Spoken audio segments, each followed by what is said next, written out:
Rotarians and guests, before calling upon President Peter, this idea of the President getting up and talking about himself or herself, whatever the case may be, happened last year, you will recall, when President then Frank got up and spoke to us.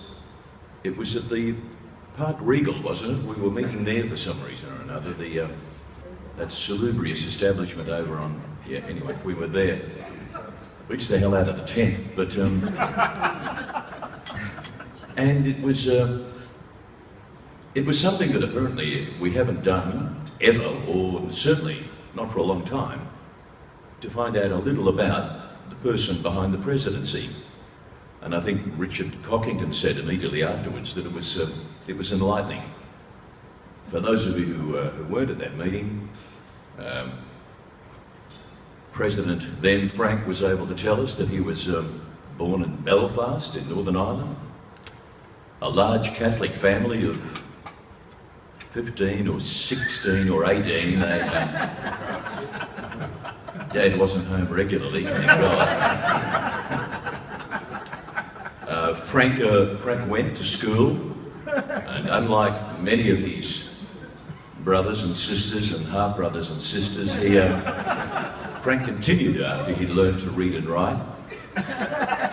He was one of the few in the family who could do both things at the same time, read and write, so that fostered the ambition of going into further education. He seriously considered joining the priesthood, until his father, on one of his infrequent trips home, explained to Frank the meaning of celibacy. Frank, ever the diplomat, I found it intriguing.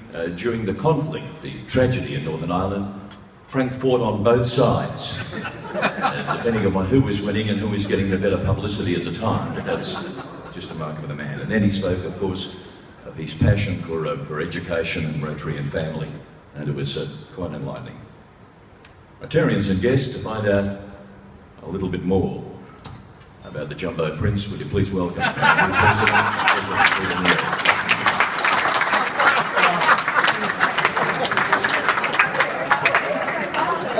Thanks, Cockington. This was your idea. Somebody said, I haven't discussed this with anybody, somebody said, took a phone call from Maguire Media upon driving into the thing, and Mr. Maguire's PA, you're not allowed to call him secretary, Ivan, he would like to address the club early in September, so we might have to make some swap arrangements. And the young lady said, how long will Mr. Maguire forgot, how long will Mr. Maguire be required to talk? And I said, he can talk as long as he likes. He can start at about 1:30, but we'll all be gone by 2. But she didn't understand that at all. So Whinging Eddie will be our guest early in September here at the Rotary Club, and none of us look forward to it. I'm telling him it's on a Tuesday, so he's got to turn up and nobody will be here. Tell us something about yourself. Born, went to school, early years of Peter Neal. I was born in Broken Hill. Really? Yes, I'm an A grouper, and that's the old way of doing things in the Hill, was that jobs that came up on the mines only went to those who were first. The A groupers were those who were born in the town. B groupers were those who married a girl from the town and had been there for at least 10 years. And I don't think anybody ever found out what C groupers were, because they didn't get a shoe in. But I was born in Broken Hill to the son of the works engineer and a former cooking demonstrator who, when she came to Broken Hill, worked the princely sum of about 6 weeks until they realised that she was expecting. And as things happened in those days, she had to give up her work because she was taking the work of an unmarried young girl. And so Mum took up a career in the Royal Flying Doctor Service, which is apt because of the mention of RFDS in another forum recently. So I'm a Broken Hill boy, Tony. I have a younger brother, 14 years younger than me. We did have one in between, but sadly Brian passed away.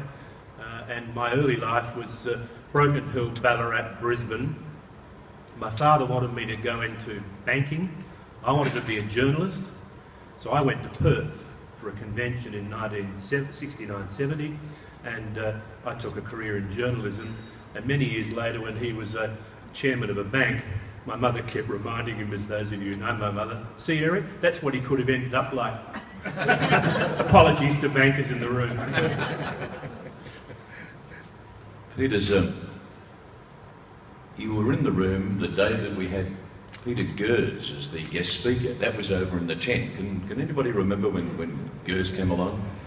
And Sir Eric and Lady Joan were in attendance, and Gers got up and spoke about his love of hotels, old country hotels, and in particular those that had a basin in the room, not necessarily an ensuite, but had a basin for washing your hands and filling up the kettle and things like that. And Gers took great delight in telling a mixed audience what other reasons one could use the toilet for. That'd be the basin for, the hand basin for, especially if you were tall. And I was chair of the day, and I kept looking at Kemry, the late Kemry, because I said, "Oh, we'll know exactly how well it's going over by the look on Kemry's face." And the hands were going like this, so I thought, "Oh, well." And at the end of the meeting, Lady Joan called me over, and I thought, "Oh dear, I wouldn't have thought that Joan would have been upset by those remarks." And she took great delight in saying, "That story of Mr. Gers brought back some wonderful memories involving somebody that I know really well, looking at her husband." And he just suddenly passed it off, but I thought, wow, what a family. Tell me, with Mum and Dad especially so prominent, has that been a hindrance at all in your working life, your career? That's a very good question, Tony. I had the privilege, it was pleasure and honour, of hosting a party for my father's 90th about 3 weeks ago at the Adelaide Club, and it reminded me of a similar occasion on his 60th. And at that time, the concept of timeshare was very popular. I don't know how many in the room might have got involved in timeshare. And I referred to my father as a timeshare father. And I said that not with any upset or distress, but certainly with a realisation that sometimes you just have to realise that you have to share people in your life with other people. And so, no, that hasn't been a problem. It possibly might have been a reason why I went to Perth to be a journalist, other than the banking. But the main reason was to get away from my twerp of a brother who's 14 years younger. But no, it hasn't been a hindrance. It's been a pleasure. I've learnt a lot, as I said last week, from their Rotary ideals. And I'm just glad that I'm still sharing my father with the community, as 4 generations of our family live in Adelaide. Peter, your family has a long association with the Rotary. Tell us a little bit about that. I mentioned Jim Neal earlier. Grandpa Jim was a fine Rotarian in the Rotary Club of Port Adelaide, and then founded or chartered the Rotary Club of Largs Bay, which David had the privilege of being a member of for a number of years. And I remember attending meetings with Jim, hearing people like Steele Hall come and speak, and it was an interesting introduction to a late teenager to do that. Jim also had the pleasure, I think, of working with Bruce Eastick, who many will know, in chartering the Rotary Club of Gawler. And early this year, Kim and I went along to their 60th anniversary. And it was interesting because Dad had been to their first meeting as a lunch, as a guest of his father. And Tony hosted a couple of occasions in Gawler with district conferences and other things where Dad came along later in life as a guest speaker. And so that was interesting. Dad had shown me a copy of Paul Harris's book, service book, on a couple of occasions. It still sits on my shelf. I don't read it, or didn't read it fully. What I did do was, at the right time, and I'm a bit of a believer in serendipity, the timing's always right. Dick Mackay and Doug Strain suggested to me that I'd been doing some consulting work for the Construction Industry Training Board on my return to Adelaide, or coming to Adelaide. And both of those gentlemen suggested that I become a Rotarian. And I am bloody glad they did, because I have certainly enjoyed my time in the Rotary Club of Adelaide. Meals on Wheels, your CEO, you've been so for about 3.5 years now. Tell us something about the organisation. Kiss of death. I'm not the CEO. You told me you wanted to be. We're all aspirational, Tony. No, my CEO is far more intelligent, younger, attractive. That's not what you said. And is going to be a guest speaker here. Meals on Wheels, about 2.5 years ago, I decided that after a career in journalism, public relations, 25 years with the largest advertising agency in Australia, and a whole lot of other things, that I decided I wanted to take a step back. And so I, likewise, a new member, decided that celebrancy was the thing that I wanted to do. I make that quite clear. There's a lovely joke about a monk, which I'm happy to share sometime. And so I studied, as you do these days, have to do a certificate 4 or 7 or whatever it is in celebrancy, and you get accredited, and then you wait 3 or 4 months for some twerp or illegitimate glowworm in Canberra to sign a piece of paper. And that happened about 2 weeks before September, about 2.5 years ago. And Tony Robins called me and said, mate, I've got this incredibly interesting position that is right up your alley. You'd be very good at it, and I want you to have an interview. Oh, okay, well, when do you want me to do that? Thursday or whatever. I said, Tony, that's the night before we go to Italy with Brett and Ray Clark and a number of other people in the room. I don't know whether I can do this. He said, mate, I really do think it's worth your while. So I went over to the Robins household, up the stairs to his study, and met my CEO, hit it off, and came back to several interview processes, and I joined Meals on Wheels on the 1st of January 2.5 years ago. And I won't go into bore you with details, but there are many in the room: Bob Hecker, Ralph Arthur, Leon Holmes, Grant Andrews, Cam Pearce, the whole raft of people in the room and this club who have an association with what is one of Australia's most incredible and interesting and rewarding organisations. Often maligned, often misunderstood, but the last 6 months we've been doing something about that. If you've seen the ads and so on at the cinema or on TV, it's a great organisation and a great association. Not just our club, but there are, everywhere I go, a Rotary Club has had something to do with the Meals on Wheels branch. Chartering Mount Barker, Meals on Wheels Woodville did a round in the Woodville kitchen for 40 odd years. Don Sarah's club at Hindmarsh was a regular deliverers of Meals on Wheels, and carried on now to Adelaide Parks or Adelaide West branch to that Jeff Shackinger's branch. So it's a great organisation. I'm great and proud to be part of it. A knight of the realm, a former governor, the host of a morning television show that has close on 400,000 people watching, the new president of the Rotary Club of Adelaide. Where did it all go wrong? How did you end up barracking for the leper collar? I was wondering when this had come up. Hey? Oh, solidarity, brother. I'm worried about Barry not turning up today. I really am concerned. Tony, simply, in Broken Hill, I grew up... that explains it. just down the road from a wonderful family called the Roberts family. He was the CEO, general manager of the Silverton Tramway Company, and his son Wayne and I were great mates.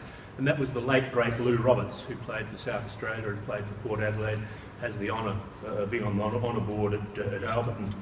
My uncle Dean Kosh, David's dad, Koshy's dad, the late Dean Kosh played several games for Port Adelaide in the mid-50s. Sadly, they were overrun with tools, Hankin and so on, so Dean only got 2 or 3 games. But much of my youth was spent going to Semaphore to watch Semaphore Centrals play everybody. And as Dean used to say, the best part was the warm-up, and that was a swig of port or mustard. And people coming down to Port Adelaide knew they were, or Semaphore really knew they were in for a football game. My next door neighbour for many years is Ross Haslam, who's known to many of the members. Wonderful man, Ferrier Hodgson partner, etc. Ross is on the board. Amanda Vanstone's on the board. My father is joint patron, my cousin is president, my brother works on the football staff occasionally. I don't think I had much choice, except when Lou passed away in Melbourne a few years, 10 or 12 years ago. He'd always wanted his ashes spread at Alberton. And so I was visiting from Brisbane, and Jim said, my brother said, let's go and this memorial service that Brian Cunningham had personally put on for Lou and the family, and all the same as that day that Max Hall organised for the Rotary Club. We had everybody who was anybody in football in South Australia there that day. And Brian Cunningham walked over from the Alan Scott Centre, took us in and helped organise the thing after tea, took the family out to the ashes, and then somebody turned around to me and said, you know who put this on, don't you? And I said, no. Bucky, Brian Cunningham did this. I said, oh, that's interesting. And I sort of then got a sense of really what team you support doesn't matter, but the sense of camaraderie, fellowship, teamwork, team spirit, sort of stuff that we enjoy at the Rotary Club of Adelaide is pretty much evident, despite all the Shire King and friendly rivalry. That's really why I went to the dark side, Tony.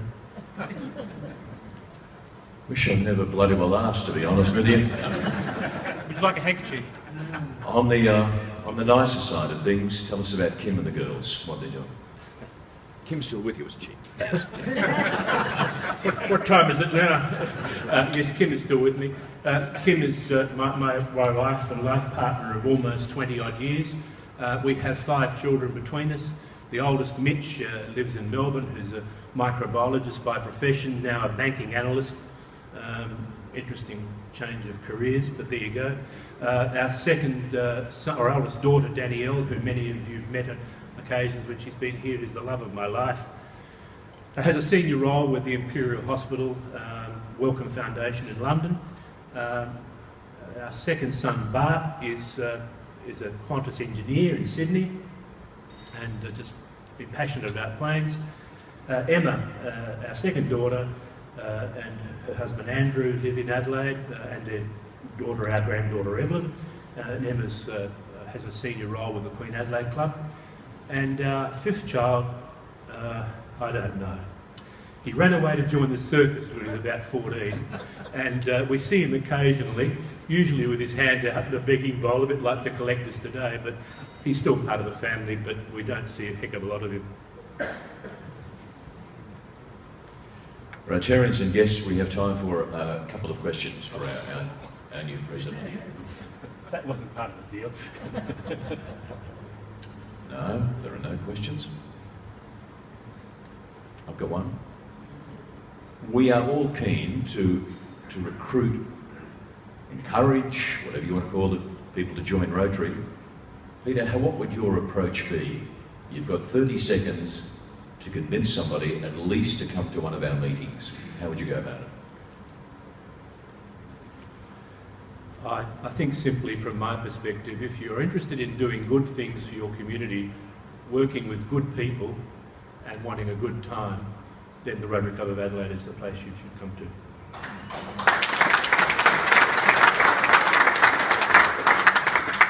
Rotarians and guests, thank you for your attention, and I'll now hand back to our new president for the Rotary year of 2014-15, President Peter Neal.